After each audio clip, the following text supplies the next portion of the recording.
سیدنا امیر معاویہ رضی اللہ تعالیٰ عنہ ایک جلیل القدر صحابی رسول ہیں. آپ کاتب وحی بھی ہیں اور رسول اللہ صلی اللہ علیہ وآلہ وسلم کے برادر نسبتی بھی ہیں. اللہ پاک نے آپ کو بے حد شان اور عظمت عطا فرمائی. سیدنا معاویہ رضی اللہ تعالیٰ عنہ کی عظمت کے لیے یہ کیا کم ہے کہ رسول اللہ صلی اللہ علیہ وآلہ وسلم نے ان کے بارے میں ہادی اور مہدی کے الفاظ سے دعا فرمائی. اللہم اجعلہ ہادیا و مہدیا. یہ اس روایت کو امام ترمذی نے روایت کیا. اور سب سے بڑھ کر یہ کہ جناب رسول اللہ صلی اللہ علیہ وسلم نے حضرت امیر معاویہ کے جنتی ہونے کی بھی بشارت سنائی. ایک حدیث میں رسول اللہ صلی اللہ علیہ وسلم نے ارشاد فرمایا, آپ نے فرمایا کہ میری امت کا وہ گروہ جو بحری جہاد سمندری رستے سے, جو پہلا گروہ سمندری رستے سے جہاد کرے گا, آپ نے فرمایا اوجبو, ان پر واجب ہو گئی, ان پر جنت واجب ہو گئی. علامہ ابن حجر اسقلانی بخاری شریف کے شارح وہ ان الفاظ کی شرح بیان فرماتے ہیں کہ اوجبو, رسول اللہ نے فرمایا کہ ان پر واجب ہوگی, فرماتے ہیں جنت واجب ہوگی. امام بخاری نے اس حدیث کو حدیث نمبر 2799 کے تحت روایت کیا.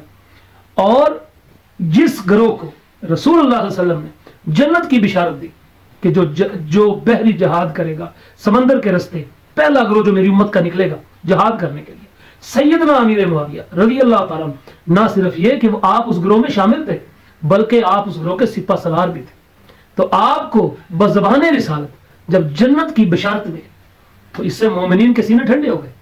ہم سیدنا امیر معاویہ رضی اللہ تعالیٰ ان کو جنتی تسلیم کرتے ہیں اسی زبان سے جس زبان سے میرے آقا علیہ الصلوۃ والسلام نے حسنین کریمین کے بارے میں فرمایا کہ سیدہ شباب اہل الجنہ, کہ یہ جنتی نوجوانوں کے سردار ہیں. اسی زبان اطہر سے یہ بھی نکلا کہ فاطمہ تو سیدۃ النساء اہل الجنہ, سیدہ فاطمہ جنتی عورتوں کی سردار ہے.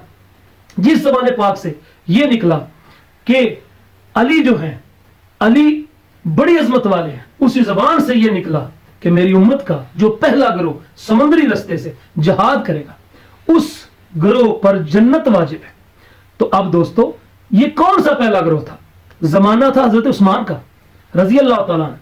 27 اور 28 ہجری میں جناب سیدنا امیر معاویہ رضی اللہ تعالیٰ عنہ نے وہ بحری سفر, بحری مہم تیار کی, دستہ تیار کیا, اس کے سپہ سالار بنے اور سمندری رستے سے قبرص پر رومیوں کا قبضہ تھا, رومیوں کے خلاف چڑھائی کی. اور قبرص آج کا موجودہ دور کا سائپرس ہے, اس پر آپ نے یہ چڑھائی کی, اس پر جنگ کی اور آپ سپہ سالار تھے. تو دوستو ہمیں رسول اللہ صلی اللہ علیہ وسلم نے جس بات کا پابند کیا ہے وہ یہ کہ ہم اپنے فرائض پہچانیں.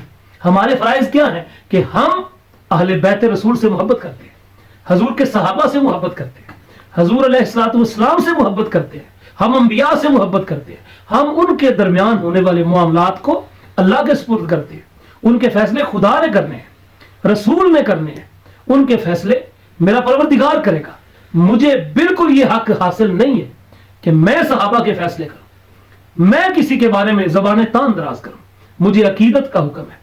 صحیح حدیث امام حاکم نے شپوری نے المستدرک علی الصحیحین میں روایت کیا کہ رسول اللہ صلی اللہ علیہ وسلم نے ارشاد فرمایا کہ ان اللہ اختار علی, کہ اللہ پاک نے مجھے چنا اور میرے صحابہ کو چنا. ان صحابہ میں سے کچھ کو میرا وزیر بنایا, کچھ کو میرے رشتہ دار بنایا. فمن سبہم, جس نے انہیں گالی دی, فعلیہ لعنت اللہ والملائکۃ والناس اجمعین, اس پر اللہ کی لعنت, اس پر فرشتوں کی لعنت, اس پر لوگوں کی لعنت. اور فرمایا کہ اللہ پاک اس کے نہ فرائض قبول کرے گا نہ نوافل قبول کرے گا. اس حدیث کو امام حاکم نے بھی صحیح کہا, علامہ ذہبی نے بھی صحیح کہا. دوستو عبرت کا مقام ہے اور مقام غور و فکر ہے کہ ہمیں اس بات سے ڈرنا چاہیے کہ کہیں کسی صحابی کی, کہیں کسی اہل بیت کی دل آزاری کے سبب ہمارا ٹھکانہ دوزخ نہ بن جائے. امیر معاویہ رضی اللہ تعالیٰ عنہ 22 رجب سن 60 ہجری کو اس جہان فانی سے رخصت ہوئے. اللہ پاک ان کے درجات بلند فرمائے.